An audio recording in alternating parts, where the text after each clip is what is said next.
You desire not to be free, but to make a window in the wall of your prison. Have you never imagined yourself on the Iron Throne? Joe. Yeah. It's time to talk about Alicent visiting Rhaenys, your favorite scene of the episode and I guess season? Maybe, yeah. Maybe the entire season.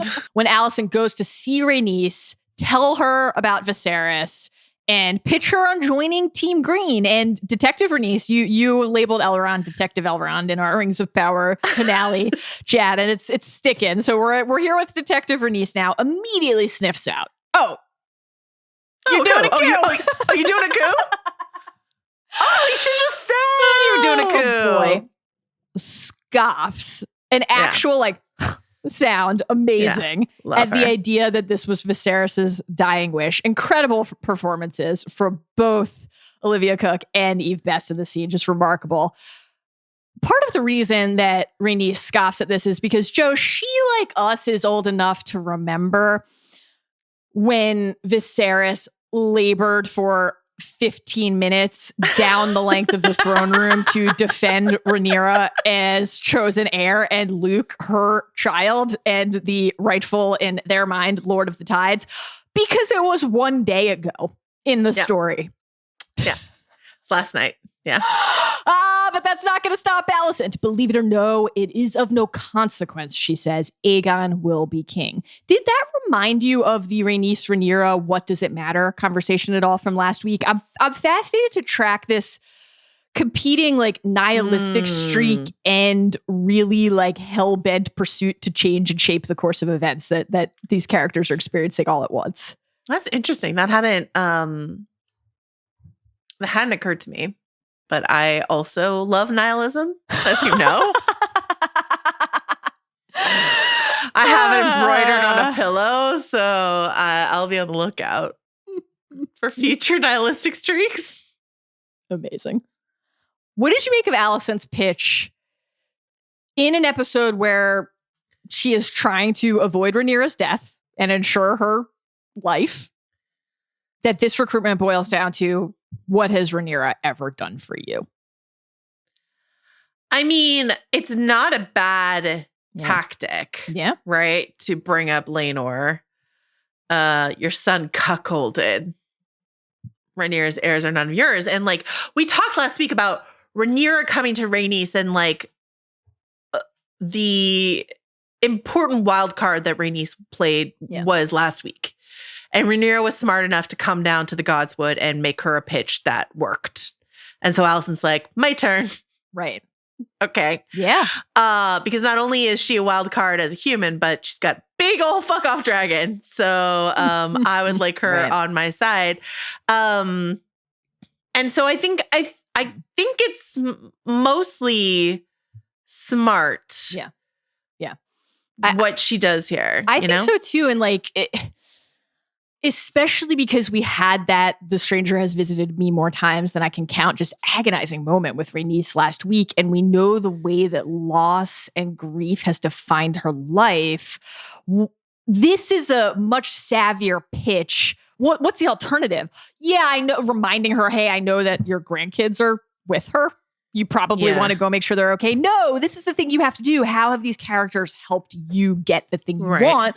Let me tell you how I can. And she keeps talking about peace and negotiation, right? This is the thing I wanted to really drill down on with you. Steve, can we get this clip? The Iron Throne was yours by blood and by temperament. Viserys would have lived his days a country lord, content to hunt and study his histories, but here we are. We do not rule, but we may guide the men that do. Gently. Okay. So she says outright, you should have been queen. Joe, what is the path to peace that Alicent sees here? I mean, I think she's hoping that she can appeal to Rhaenyra and say, listen, pal, this happened. We did a coup. So you did a coup. But it can be was that the Captain America? It was the Captain. Yeah.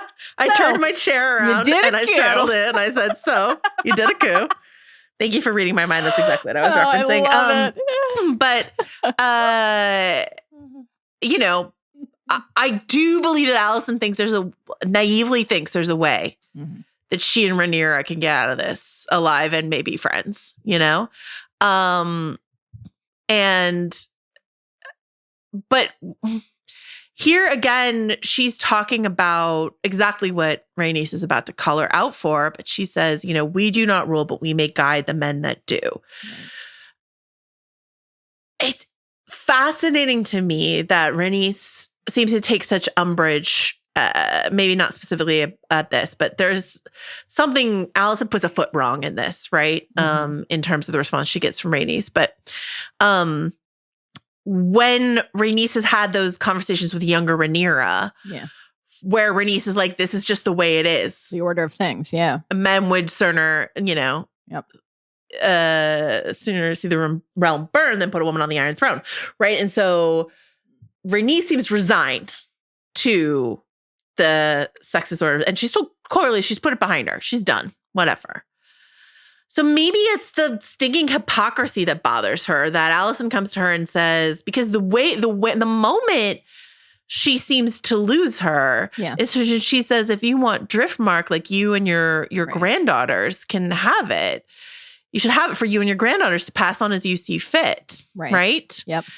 And that's when Rhaenys is like, you are wiser than I believed you be, Alicent Hightower, and then just sort of goes in for the jugular, which we'll talk about in a second. But like, I think it's the hypocrisy that bothers her. For Alicent to say, we do not rule, but we may guide men that do. And then to say, I care about you and your granddaughters having Driftmark. When Rhaenys knows, no, like you believe the power for women resides one step behind the throne. And that's not quite what I believe. But how do I reconcile that with the conversations? Anyway, I think it's really meaty, and I'm enjoying chewing on it. Yeah, it is like every line in this scene is something you could parse for like just an hour alone. Much to, I'm sure that filled Steven or Juno with absolute terror just now hearing that. But like the special bonus episode, I would just do it. This scene. Let's carve out some time. Godspeed good. Truly a Godspeed good one there. We've talked about this a lot, but like Alicent doesn't believe that peace is possible because she said that to Otto in the council chamber. They won't bend the knee. And so what's so interesting to me about that is that we're about to say the same thing. Yeah, exactly. Yeah. Like the path that she sees, the only one, is that she do the very thing that Otto told her not to count on. When he said to her in episode 5, either you prepare Aegon to rule or you cleave to Rhaenyra and pray for mercy. She can be that mercy for Rhaenyra that her father spent her whole lifetime telling her she shouldn't expect. Being at war a clement queen. A clement queen. You know, being at war with what you believe is possible and right and what everyone else is telling you is inevitable is really, really interesting. I think that also manifests in the first part of that quote.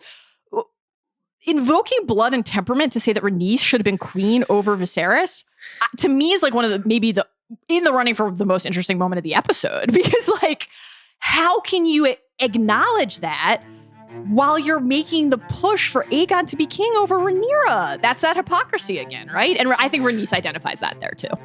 To hear more from this conversation, follow the Ringerverse on Spotify or wherever you get your podcasts.